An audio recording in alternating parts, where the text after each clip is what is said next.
Saya mau tanya Bante tentang hukum karma juga. Kehidupan kita sekarang ini, istilahnya itu akan datang dalam kehidupan sekarang ini, itu ditentukan oleh perbuatan kita saat ini atau ditentukan oleh karma lampau kita. Yang dominan tuh yang mana Bante?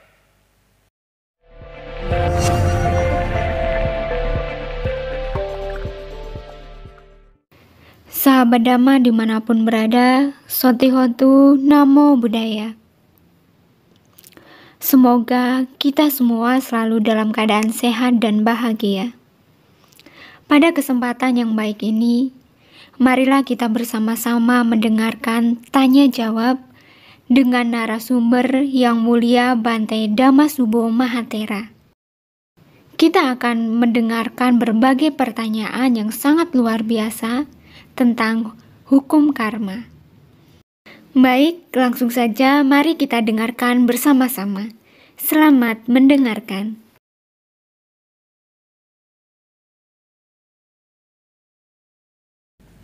Namo Buddhaya Bante. Saya ingin bertanya mengenai topik tentang alam ya. Andai kata kita dalam kehidupan sehari-hari ingin bertekad untuk berbuat sesuatu untuk melestarikan alam. Pada suatu hari kita bingung mau melakukan dua hal. Antara yang pertama, kita ingin mendanakan sebagian yang kita miliki, misalnya berupa uang, untuk disumbangkan ke yayasan sosial yang menangani tentang alam lingkungan sekitar kita. Terus yang kedua, kita ingin berbuat langsung, yaitu dengan membeli sebuah tanaman hias yang kemudian kita tanam sendiri di pekarangan rumah depan kita. Nah, di antara dua hal yang akan kita perbuat tersebut, tentu saja diiringi dengan niat berbuat baik yang sama. Manakah di antara dua perbuatan tersebut yang memiliki karma baik yang lebih besar? Terima kasih Bante. Namo Buddhaya.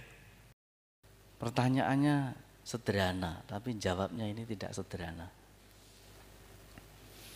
Ya, selama ada niat baik, nanti buahnya juga baik. Yang menjadi soal kan buahnya itu cepat atau lambat berakibat. Kalau cepat atau lambat sebuah akibat, itu tergantung niat. Semakin kuat niatnya, semakin cepat akibatnya. Meliputi sebab baik atau sebab buruk, sama hukumnya. Itu kaitannya dengan hukum sebab akibat atau hukum karma. Meskipun selama ini karma dipahami oleh masyarakat, sebagian masyarakat juga oleh umat Buddha, karma seolah-olah hanya hal-hal yang negatif, hukuman, kutukan, sehingga hanya berlaku untuk orang-orang yang susah, jatuh, kalau ada orang rugi, jatuh, kemudian ditinggal lari pacar, gagal ujian, rame-rame mengatakan, nah liatin wi, kena karma wi kaya ngono kuwi. Nah, jadi dengan begitu seolah-olah karma ini hanya hal yang jelek-jelek saja. Tetapi kalau ada orang sukses, dapat rezeki, makmur, naik pangkat, kenapa tidak dikatakan karma? Padahal itu sama. Nah, pertanyaan tadi saudara ini, mana yang lebih baik dan lebih bermanfaat? Berdana kepada sosial, melalui badan-badan, atau menanam tanaman hias di rumah. Dua-dua saya kira sama manfaatnya. Itu tergantung juga pada skala sejauh mana skala itu.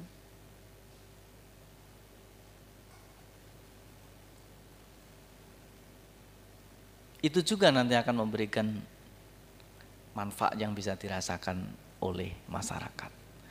Dan pertanyaan ini tidak sendiri. Pada waktu saya di Toli-Toli juga mendapat pertanyaan dari Bupati, Pak Bupati Sulaiman pada waktu itu. Pertanyaannya, Pak Bante,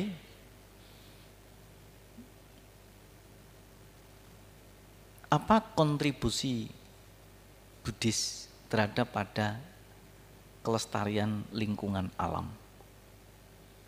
Ini bukan Buddhis, Bupati pada waktu itu. Lalu saya mengatakan, Sang Buddha dengan jelas mempunyai ajakan anjuran untuk melestarikan alam ini. Di dunia ini ada 3 pandangan. 1, pandangan pertama, manusia diciptakan untuk menguasai alam, menggunakan alam. Jadi dengan hak-haknya itu dia menggunakan isi-isi alam sampai habis, sampai tidak tahu diri. Paham kedua, dia tidak diberi kewenangan penuh sampai menghabiskan, tapi diberi kewenangan menjaga,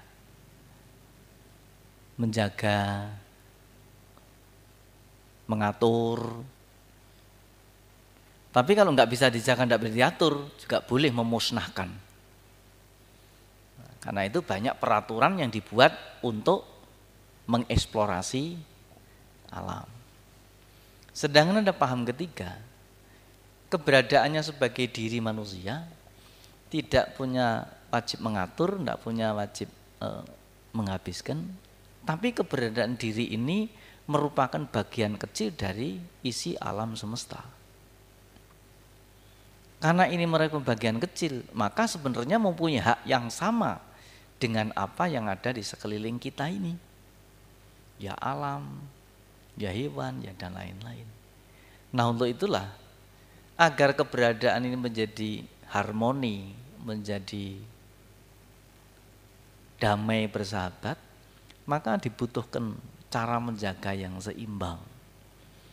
Dan menurut Profesor Sujatmoko, paham ketiga inilah pahamnya Buddhis. Untuk itulah Sang Buddha dengan jelas mempunyai pernyataan. Di antara 227 haluan yang harus ditaati oleh para biku, ada 75 haluan yang bisa dipraktekkan dalam kehidupan sehari-hari, dalam kebersamaan. 75 itu meliputi 30 item cara makan. Cara makan, cara minum saja dan 30 item. Biar cara makan kita ini tidak sampai mengganggu lingkungan, juga mengganggu diri sendiri. Lalu cara berpakaian, tinggal di tempat umum, itu ada 26 item. Itu umumnya penghayat-penghayat dharma itu rapi-rapi. Kalau sampean pergi ke negara Buddhis, mereka mau datang ke wihara, itu tidak pernah pakai pakaian hari-hari. Di Sri Lanka misalnya, di mana-mana. Jadi kalau mau pergi ke wihara, punya pakaian khusus, pakaian ibadah, pakaian wihara. Dan itu ditiru oleh agama-agama lain.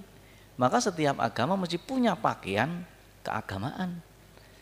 Sehingga kalau kita minggu pagi melihat orang berjalan pakai celana panjang, pakai sepatu, pakai tangan panjang, pakai dasi, bawa kitab tebel, tahu itu mau ke gereja. Kalau Anda orang pakai kopiah, pakai sajadah, tahu itu mau jamaah hari Jum'ah. Kalau ada orang pakai tutup kepala putih-putih, ikat pinggang kuning, lalu membawa buah-buahan yang dihias, tahu itu orang mau pergi ke pura. Tapi kalau umat Buddha nggak bisa dikenali ini pulang dari ibadah atau mau pergi ke sawah atau nonton sepak bola, itu nggak ada tanda-tandanya itu. Nah, Maka sebenarnya ada 26 item, itu cara berpakaian, pergi dan tinggal di tempat umum. Lalu ada 16 cara berinteraktif, cara bertegur sapa, cara berkomunikasi, cara bertegur sapa, itu 16. Jadi 30, 26, 16, sisa 3. Ini cara merawat lingkungan dan menggunakan milik bersama. 3 itu, 1, para biku tidak boleh potong pohon, tidak melakukan potong pohon. 2, tidak menggali tanah, tidak membakar sampah di sembarang tempat. Boleh para biku mau bakar sampah, tapi mencari yang memang tempat itu pembakaran sampah. Jadi nggak bisa sembarangan asal mau jos, huwus, nggak bisa. Nah yang ketiga, para biku tidak melakukan mengotori air hidup. Jadi air yang mengalir yang digunakan untuk masyarakat ini tidak akan dikotori. Pendek kata, tidak ada cara plunglap buat para biku. Tidak meludah, tidak kencing, ngising, wosing di air yang hidup. Kalau dalam perjalanan para biku butuh sopian, tapi mesti mencari tanah yang bersih, yang tidak ada rumput, yang tidak ada apa. Bisa. Jadi bukan berarti harus mencari tempat khusus. Dalam perjalanan pun kalau waktunya menghadap panggilan alam, ya menghadap. Tapi karena itu Pak, kalau saja 3 ini bisa diwujudkan, bisa diikuti oleh banyak orang, tidak sembarang memotong pohon, tidak mengotori air hidup atau lingkungan, kemudian tidak menggali tanah, dunia damai, tidak ada pembabatan hutan besar-besaran, dan tidak ada penambangan besar-besaran yang tunggu saja nanti penambangan di Banjarmasin 10-20 tahun bencananya sama dengan sekarang banjir di mana-mana yang pembabatan hutan 20-30 tahun lalu. Tunggu saja.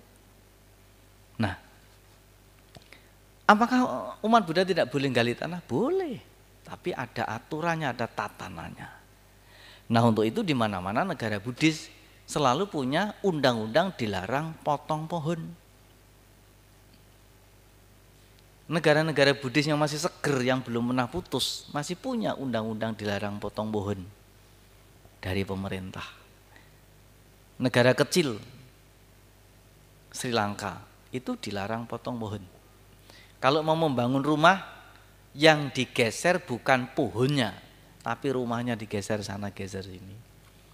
Dan kalau ada pohon-pohon yang melayang di rumah, itu pun juga tidak dipotong, yang dikasih cagak. Itu sebabnya pohon-pohon yang umurnya ratusan tahun dari dalam kota sampai di desa-desa masih terawat dengan baik.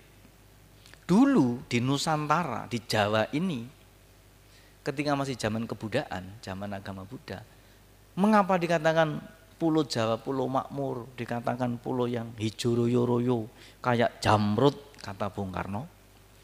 Karena memang semua terjaga dengan baik. Jadi subur, menjadi makmur. Hanya ketika ganti agama, pemahaman peraturan itu hilang. Tapi sebenarnya juga masih ada yang melestarikan. Setahu saya Bali itu pulau kecil yang tradisi Buddhis, budaya Buddhis belum pernah putus dari zaman Majapahit hingga saat ini. Karena itu di Bali masih ada hukum adat yang memberlakukan dilarang potong pohon.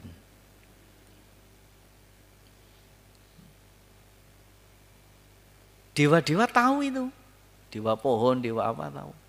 Maka ketika di Bali kemudian rakyat ngamuk, beringas, pohon-pohon dipotongi, ditegur sama dewa-dewa. Nggak sesuai itu. Karena dibisik enggak dengar, diteriaki enggak dengar, dibom, bom, baru dengar. Loh ini yang ngomong bukan saya. Ada profesor doktor jurusan sastra di Udayana yang ngomong itu. Namanya saya lupa, tapi bisa dicari orangnya. Jadi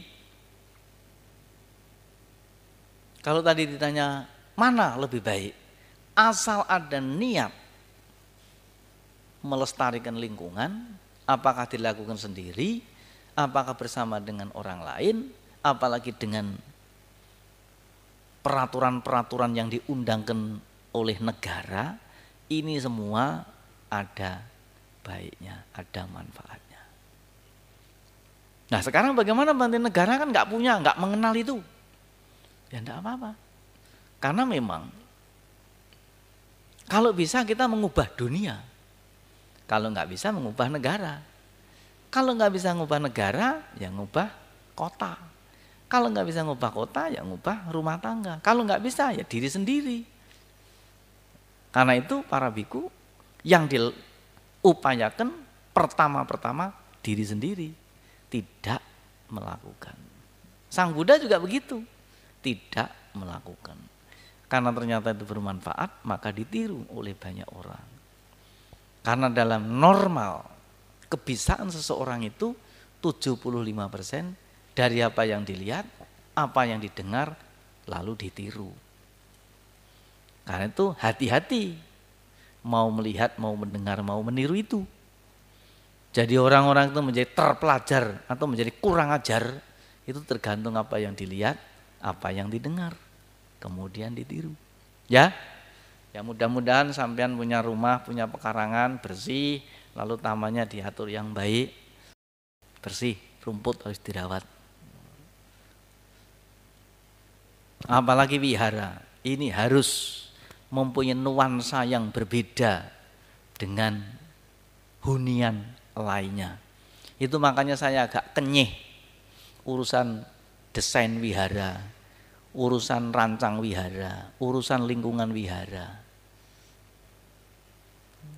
Bagaimana untuk menjaga kelestarian lingkungan itu. Dan saya juga pernah ngomong keras di Kementerian Lingkungan Hidup. Mungkin karena terlalu keras dan terlalu aneh, maka tidak diundang-undang lagi. Saya mau tanya Bante tentang hukum karma juga. Kehidupan kita sekarang ini, istilahnya itu akan datang dalam kehidupan sekarang ini, itu ditentukan oleh perbuatan kita saat ini atau ditentukan oleh karma lampau kita. Yang dominan tuh yang mana Bante?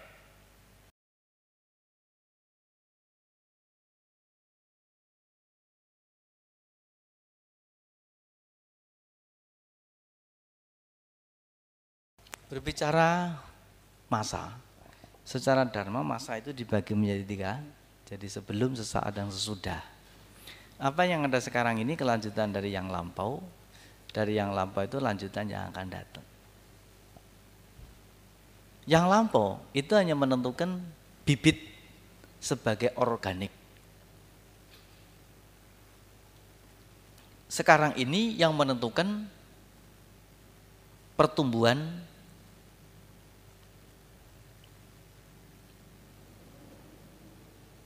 Karena itu, dari ketiganya ini, saat sekarang yang menentukan atau berpengaruh.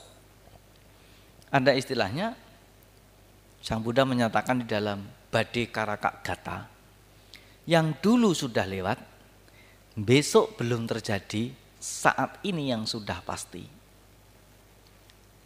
Ketika usia berkurang, kebajikan harus bertambah. Untuk gampangnya, menggambarkan ini adalah hukum organik. Kalau ada orang nanam jagung, tahu jagung ya? Nah, karena Indonesia ini hampir tidak kenal jagung, tidak kenal padi loh.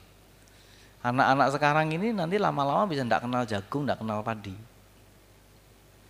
Nah itu sudah dibaca sama Australia. Australia itu sekarang menyiapkan 10 juta hektar untuk menyiapkan padi, akan dijual ke Indonesia kira-kira 10 atau 20 tahun yang akan datang.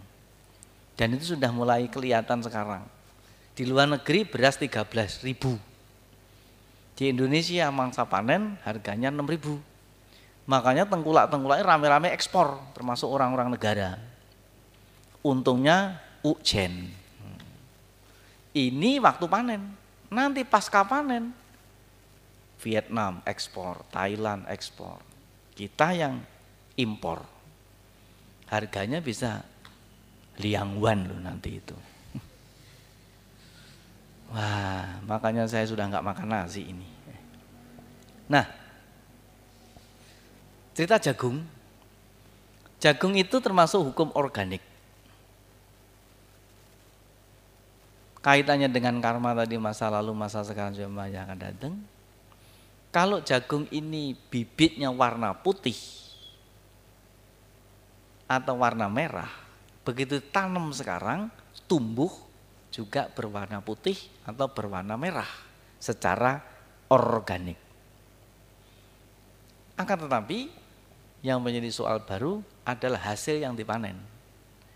Hasil panen sekarang ini bisa lebih baik dari masa tanam sebelumnya atau lebih menurun penghasilannya, tergantung usaha Pak Tani. Kalau Pak Tani itu mempunyai usaha yang kuat, rajin, semangat, pasti penghasilan saat ini lebih baik. Yang ditentukan sekurang-kurangnya ada 5 faktor.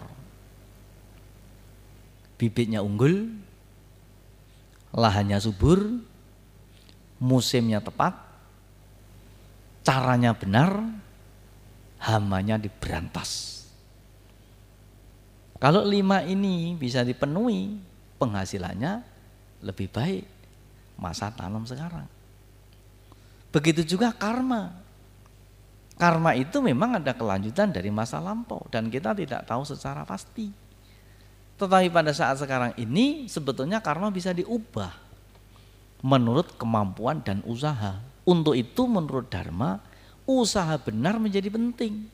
Dari 8 jalur jalan tengah berunsur 8, itu usaha benar yang sangat mempengaruhi unsur-unsur yang lain. Unsur-unsur yang lain. Apa? Usaha benar. Nah, sekarang berbicara karma. Maka karma itu hanya sebab dan akibat. Melalui sebab baik atau sebab buruk. Caranya berakibat bukan satu sebab, satu akibat, banyak sebab, banyak akibat, satu sebab, banyak akibat, atau banyak sebab, banyak akibat. Tapi yang keempatnya adalah banyak sebab, banyak akibat. Nah, itu semua dibagi menjadi 3 masa, menurut waktu, menurut kekuatan, menurut fungsi. Menurut waktu ada 4, semua ada 4, maka menjadi ada 12 jari-jari. Artinya menurut waktu ada sebab yang berakibat seketika, makan waktu dekat, makan waktu lama, sangat lama. Mau kekuatan juga begitu, karena dengan kekuatannya dia bisa berbuah sendiri. Kalau tidak kuat dia koalisi. Kalau tidak kuat lagi dia mudah diprovokasi. Dan kalau lebih lemah dia ahosi, artinya aus dimakan waktu. Jadi karma itu bisa dibelokkan, namanya upapilaka karma, bisa dibelokkan. Jadi yang mau berbuat baik atau buruk, punya niat baik atau buruk, kalau tidak kuat bisa dibelokkan. Ada orang mau berdana, tapi karena tidak kuat, dipengaruhi nggak jadi. Atau sebaliknya sebenarnya nggak pengen, tapi karena didorong berangkat. Nah, yang ketiga adalah menurut fungsi. Fungsi ini usaha. Mungkin karena karma buruk masa lampau, dia lahir di keluarga miskin, sampai nggak bisa sekolah, sehingga IQ-nya jongkok. Begitu melamar pekerjaan, dapatnya pangkat peltu, bukan pembantu letnan 1, tapi pembersih lantai 1. Tidak soal. Tapi kalaupun dia lahir di keluarga miskin, kemudian tidak sempat bersekolah, tetapi dia punya usaha, rajin, semangat, jujur, setia. Sehingga kalaupun dia jadi pembantu, disayang majikannya. Terbukti, rumah-rumah mewah dibangun oleh laupan-laupan. Harganya bermiliar-miliar rupiah. Ndoronya belum tentu 1 tahun tidur 1 malam di rumah itu. Siapa yang menikmati hari-hari? Purenya. Dia bisa main air, dia denger TV, main telepon. 25 jam boleh lihat TV nggak mati-mati. Nggak bayar, malah dibayar setiap bulan. Ingat, dia bisa menikmati fasilitas itu dari mana? Karena dari usaha dirinya. Dia jujur, setia, ramah pada orang lain juga pada majikannya. Tetapi sebaliknya, dia sudah tahu miskin, bodoh, rakus lagi. Kalau tidur bangunnya siang, suruh jaga rumah, hari ini karpet hilang, besok pompa air amblas, lusa kompor gas nggak karuan kemana. Ya jangan harap bisa menikmati jasa-jasanya. Get out, angkat kaki kamu saat ini. Jadi itu pentingnya usaha. Itulah sebabnya di mana-mana kehidupan masyarakat Buddhis bisa maju karena usahanya. Tidak pasrah mentah-mentah, tapi semua ada jalan keluarnya. Jadi Pak, tanyanya tadi, apa yang mempengaruhi atau yang menentukan, yang dulu atau yang sekarang? Yang sekarang ini, usaha pasar sekarang ini.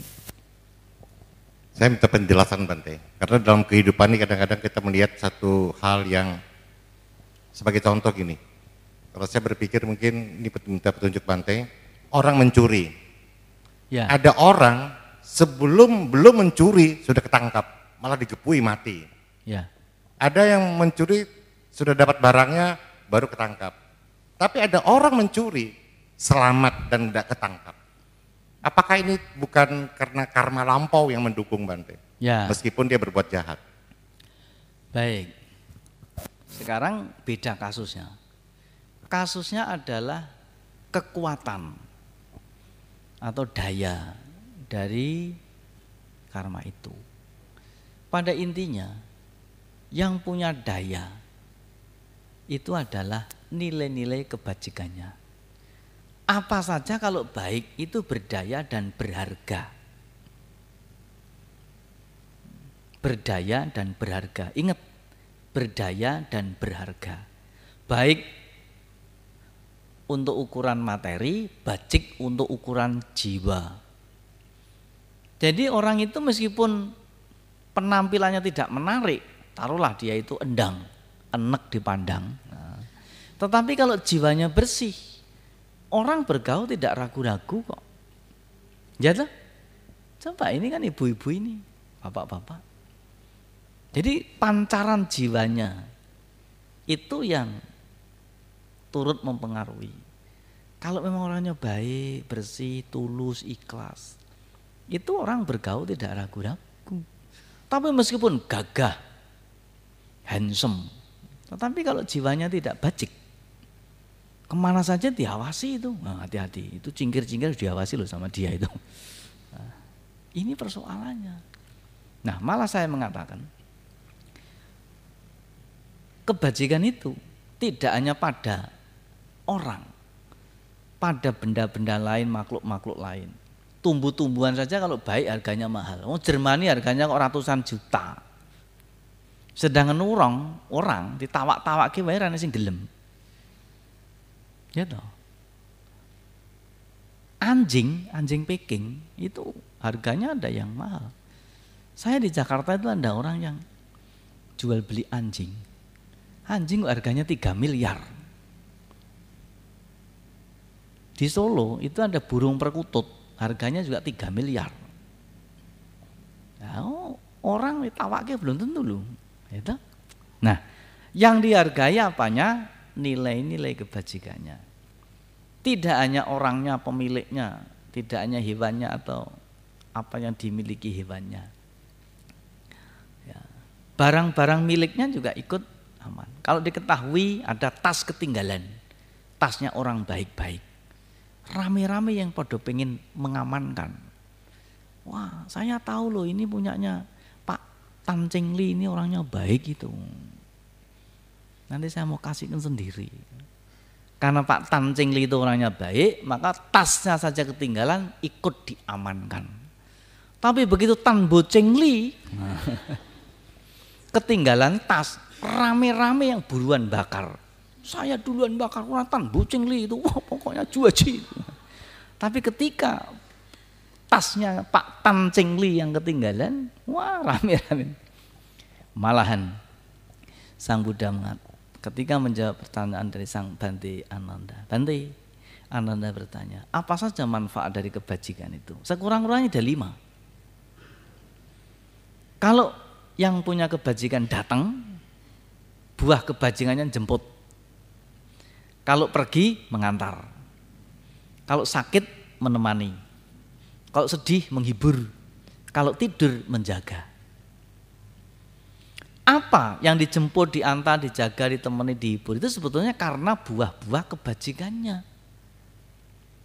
Tamu saja kalau orangnya baik-baik, bolak-balik mau pamitan itu dicegah-cegah, keluar lagi teh panas, kopi panas, sebentarlah gitu. Tapi coba kalau tamunya enggak baik-baik, tuan rumahnya pasti gelisah dan harap tahu tamu-tamu itu. Kalau tahu tuan rumahnya sudah mulai gerah, itu ada tanda-tanda yang bisa dibaca. Salah satunya kalau tuan rumah sudah bolak-balik menguap, kelakepan itu loh. Kalau itu juga tamunya belum pulang, biasanya ada yang lain, lihat-lihat jam. Kalau bolak-balik lihat jam lalu kelakepan, harap tahu tamu-tamu itu. Tapi kalau itu sudah bolak-balik kelakepan, menguap, lihat-lihat jam, tamunya juga belum pulang, biasanya tuan rumahnya berdiri cari sapu. Cari sapu atau kemonceng gitu ya, pokoknya bakbuk-bakbuk gitu. Kalau itu tamunya juga masih dablek belum pulang, biasanya tuan rumahnya masuk dapur. Mengapa? Ditungtungi ulek-ulek. Katanya kalau orang duduk lama ndak pergi-pergi ditungtungi ulek-ulek terus pantatnya jadi panas, katanya begitu sih. Jadi kalau tadi dikatakan pencuri, penjahat, kenapa dia aman-aman saja? Ini berarti kekuatan kebajikan masa lampaunya besar. Sehingga dia mampu menjadi pelindung dan melindungi dalam hal baik atau buruk. Penjahat yang kekuatan kebajikannya masa lampau itu besar, dia juga gak ketangkep-ketangkep. Tapi begitu kekuatannya habis, kapan saja bisa ketangkep.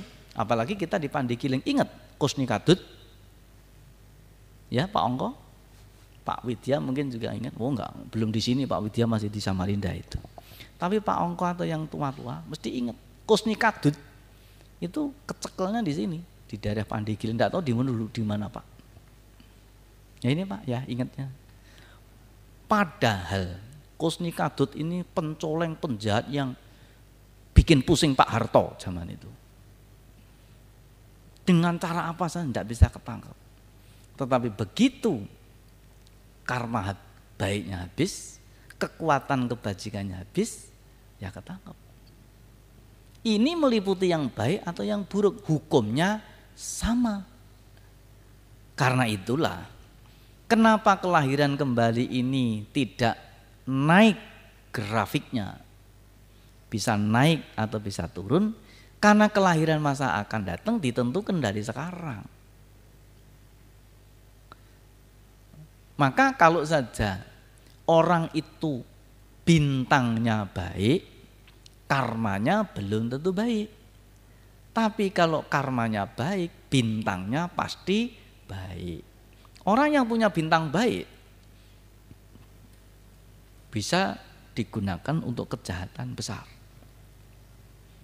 Tetapi sebaliknya, dia tidak membuat karma baik. Tapi kalau dia punya karma baik, bintangnya pasti baik. Nah, jadi Pak, itu siapa yang melindungi adalah kekuatan simpenan kebajikannya masa lampau. Nah, kalau saja itu kebajikannya besar, itu bisa bertahan sampai bertahun-tahun, beribu-ribu tahun. Buktinya apa? Sang Buddha.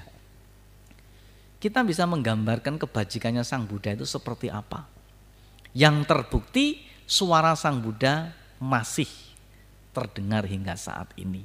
Barang-barang peninggalan Sang Buddha yang berbau Buddhis itu saja masih terjaga, masih terawat, masih memberikan manfaat, masih memberikan rezeki, dan masih memancarkan ketenangan, keteduhan, kedamaian. Kebetulan kita di sini punya peninggalan Buddhis yang asliun, Candi Borobudur. Candi Borobudur jelas itu dibangun oleh tangan masyarakat Buddhis. Meskipun sekarang umat Buddha kalau masuk ke sana harus beli karcis. Tapi itu tinggalan umat Buddha, orang lain tidak bisa bikin kayak gitu. Bangunan yang umurnya sudah sekian ribu tahun, ratus tahun, masih memancarkan. Ini karena kandungan kebajikannya itu kuat. Lah kalau nggak kuat, boro-boro mendekat, boro-boro merawat, boro-boro memuja, boro-boro bisa bertahan lama. Coba deket-deket sama orang yang mabuk. Aduh, apa ini benar? Hawane saja tidak enak. Nah itu persoalannya. Maka bagi mereka yang mengerti bekerjanya hukum ini, selalu berusaha menambah kebajikan, berbuat kebajikan. Dan Dharma juga berkata, barang siapa banyak kebajikan, tidak lama dalam kesulitan, lebih sebentar dalam penderitaan. Ya, gitu Pak, saya kira. Demikianlah tanya jawab yang telah kita dengarkan bersama-sama. Semoga apa yang telah kita pelajari pada hari ini bisa bermanfaat untuk kita semua, sehingga kita bisa semakin maju di dalam Dhamma, dan semoga semua makhluk berbahagia.